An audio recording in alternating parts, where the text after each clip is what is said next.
स्थानकाग्रस्थो भव यावत् त्वां पूजयिष्यामि तावत् सुस्थिरो भव।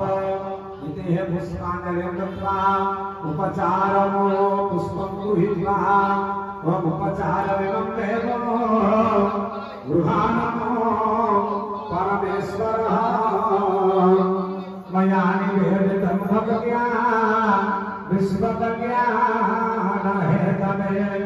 आसनार्थे अर्चनपुष्पं समर्पयामि।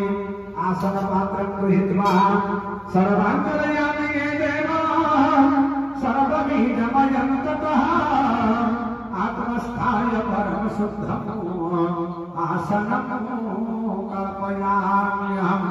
भूर्भुवस्वः सूर्यमादित्यासनं नमः।